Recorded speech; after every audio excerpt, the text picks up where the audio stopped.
Now, as probably isn't a surprise, I enjoy going for classical music concerts. There's something very special to me to be able to put my phone aside for 2 hours. No one can contact me. I shut the world outside. I shut the outside world off. I sit in this darkened hall, and I just lock my attention onto these 80, 90, 100 musicians on stage. These highly skilled, highly specialized, professionally trained musicians. I sit back and enjoy the music. Now, I myself don't play any instruments. I tried to learn the piano when I was a boy. After 2 lessons, the piano teacher told my mother, "This one, maybe not, save your money." But it's all good. I'm a firm believer that you don't need to do something well yourself to be able to enjoy it as an audience member. And that's what I love about the arts. The arts are able to meet you at whatever level you are ready to meet the arts at. You don't need to be a great painter to walk into a gallery, see a painting, and say, "Wow, that's beautiful, I love it." Yes, if you are trained in the arts, you could probably talk about brushstrokes, the play of light, details that others might have missed. But I hope that you never cut yourself off from the opportunity for a new arts experience. Because once the arts experience, the artwork is placed in a public setting, by definition it's for the public, it's for you. All are welcome. If a dancer is at home dancing in their bedroom, a poet is scribbling in their journal, that's important, that's great. We all need a safe space for the development of personal mastery, an outlet for self-expression. But once a play, a book, an artwork, a dance, a concert is in a public setting, then you as an audience member, you have been invited to participate in and interact with this arts encounter. And the success of that arts encounter, that arts experience, is owned as much by you as it is by the artists involved. And that's why it saddens me when I talk to people and they tell me that classical music isn't for them. Not true of everyone, of course, and I'm sure some of you here as well do listen to classical music, do go for classical music concerts. A 2022 study in the UK showed that about 65% of people below the age of 35 listen to classical music regularly. And here in Singapore, the Singapore Symphony Orchestra is very proud to say that we stage over 100 concerts a year, we're averaging about 85% house, we play to 110,000 live audience members each year, and that number is growing. But I still have people telling me that they don't go for classical music concerts because they are intimidated by the fact that they don't understand classical music. They don't go for classical music concerts because they don't know if they can sit still for 2 hours in this very formal setting just listening to music. They don't go for classical music because it's not relevant to them. It's music from far away, from a long time ago. It's Eurocentric. And in Singapore, contemporary multicultural Asian Singapore, it doesn't speak to them.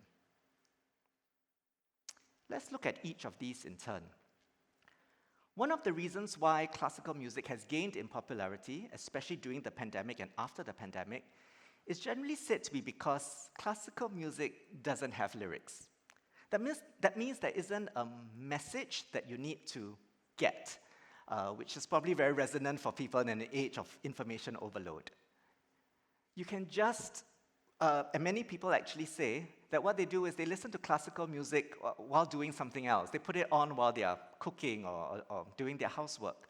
And some people say that their prime way of listening to classical music is to put it on as background music for their TikTok or Instagram reels and videos. I think the fact that classical music generally doesn't have lyrics, doesn't have an explicit textual message, is an advantage.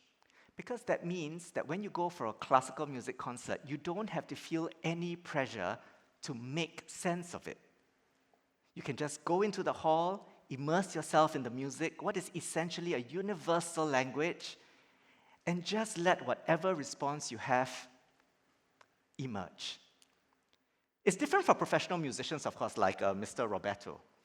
For professional musicians, they dig deep. They look at what are the intricacies of how harmonies and notes are arranged. They look at how their musicality can bring out different colors and textures in the work. They may do research on the background of the composer and the composition. And they will look at storytelling, narrative, themes. Is the piece a response to war? Is the piece about a tragic romance? They dig very deep into the music, and that's why they're able to play at such a high level. But if you are new to a classical music concert, my advice to you is just go in and let whatever emotions emerge come to the surface. And know that your response is unique and personal to you, and that's fine. There is no right or wrong. Don't feel the pressure to have to understand every note of a classical music piece. We are all human beings. We can feel music. If you watch a film, for example, you're paying attention to the dialogue, to the text, to the plot, but underneath it all, you have the score, you have the music. So even when the dialogue fades away, actually you may find that the emotion still holds. It could be an action sequence, or it could be a devastating loss, a uplifting romantic swell. But what locks the emotion in is sometimes the music. So imagine at a classical music concert, where everything else is stripped away. You don't have any images, all you have is the music. The emotional experience you may have can be incredibly powerful, incredibly intense. And let me just cite two examples. One of the concerts that I've enjoyed very much with the SSO is Strauss's Ein Heldenleben. I wasn't that familiar with the piece, but I sat in the concert hall and I was just listening to it, and it just bypassed my brain. It bypassed my thinking brain. It triggered a memory, it triggered an emotion, and I sat there and I had to choke back tears because the emotion was just so overwhelming. It was very, very primal. At a recent Mahler concert, SSO concert conducted by our maestro Hannu Lintu, at the end of the piece, he raised his arms, all the musicians stopped playing, and normally, the crowd will clap. But there was something about that day, that moment. He raised his arms, and there was silence. No movement. It was as if everyone on stage and in the audience, we were all holding our breath. That was how amazing it was. He held his arms aloft for 10 seconds, 20 seconds, 30 seconds, still silence. He lowered his arms and bam, the crowd went wild. And that's the kind of emotional experience that you can have when it's really your focus is on the music. And linked to that is the second point, the concern that because all you have is the music, it can be very intimidating. Some people tell me that, I have to put my devices away for 2 hours. I can't talk to anyone. I have to sit still, and, it's very stiff and fussy. Someone confessed to me that they were afraid that if they go for a classical music concert, they may fall asleep in the middle of the concert. My response is, don't worry. Sleep, it's fine. Just don't snore and start talking to people, because then you're affecting other people's experience. But a classical music concert is an experience for you to have.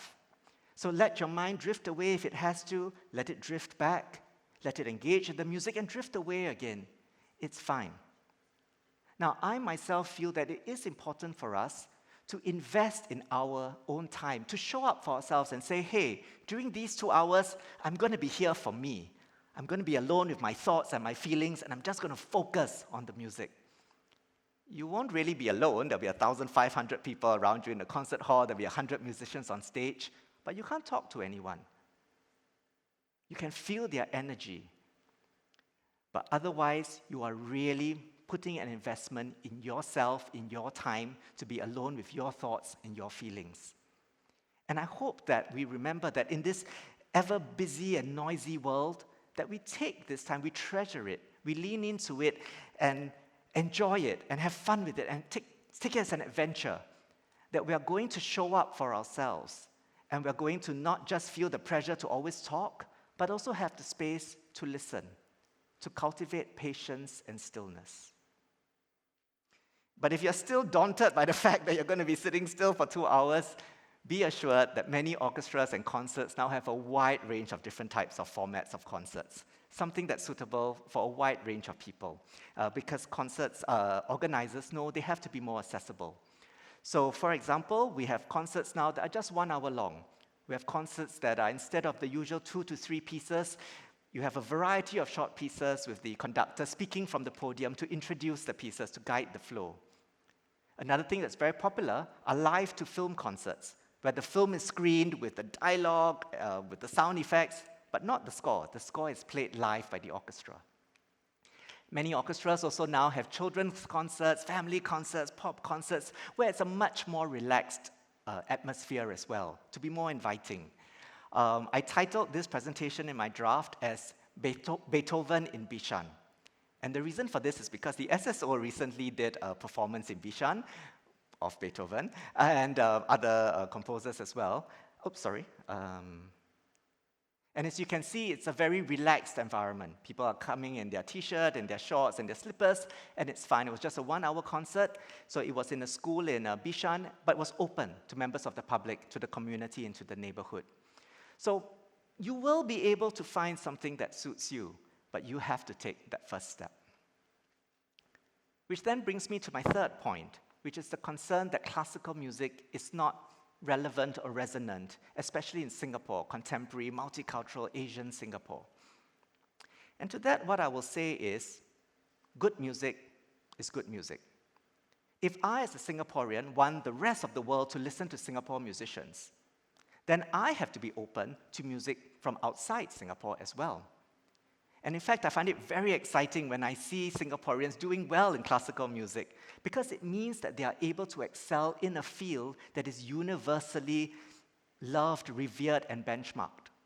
So one example is Chloe Chua. Some of you may be familiar with her. She's a young Singaporean violinist who has won awards for her violin playing around the world.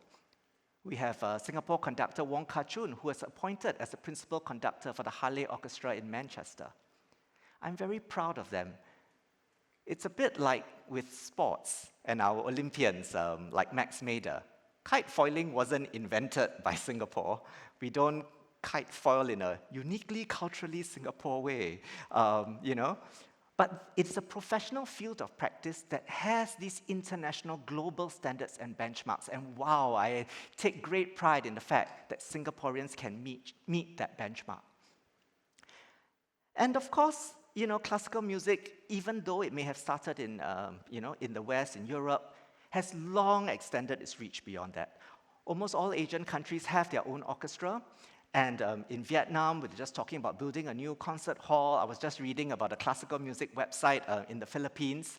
And in Japan, for example, Beethoven's Ninth, Ode to Joy, is very, very popular during December because that's the Christmas and New Year season. And multiple concert halls and orchestras are playing that piece. Famously, one of them with a 10,000-strong choir. It's a bit like Mariah Carey and All I Want for Christmas Is You. That's that for them, for the Japanese, in December. But of course, it is good if Singapore composers are able to use the vocabulary and the idiom of classical music to tell their stories as well. So the SSO is very proud that we do commission and work with many Singapore composers. One example is Ms. Shafiqah Ada Salehin. We also work with Joyce Koh, Jonathan Shin, Ko Cheng Jin, composers who are telling their stories through this so-called Western art form. Shafiqah, for example, wrote a piece which the SSO performed about her experiences as a new mother. And Cheng Jin wrote a piece that was inspired by a firefly that's native to Singapore. And the SSO presented that piece in Japan and Australia when we were on tour. So really, this idea of classical music, I hope we unfold and unpack what it really means. At the SSO, we don't always say classical music. Sometimes we say symphonic music, playing music with symphonic or orchestral instruments. Because when you say classical music, yes, people think of centuries ago, far, far away, great works by people like Mahler and Bach and Brahms and Mozart, and that's all traditional and core and part of the repertoire. But certainly many orchestras like ours are also playing the works of living contemporary composers, playing film music, playing Broadway tunes, jazz music, video game music. It's really a very wide range. And that's something that I hope you remember, that classical music is not something frozen in time. It's alive. It continues to evolve and expand its definitions, just like all art forms continue to evolve and expand. And for these three reasons, I hope that you never believe it when somebody tells you that a particular art form is not for you, even if that somebody is yourself. There are so many possibilities out there. The SSO stages perform concerts not only in the Victoria and Esplanade concert halls, but also out in the community, as I said, in Bishan, but also at the Botanic Gardens. And we see people from all walks of life coming for these concerts. When we are looking at our audience, we see people of all ages. They can be small kids, they can be students, they can be young professionals, they can be senior citizens. And every year when we hold auditions for the Singapore National Youth Orchestra, which we manage as well, we are always oversubscribed. And we have close to 200 young people in our youth orchestra.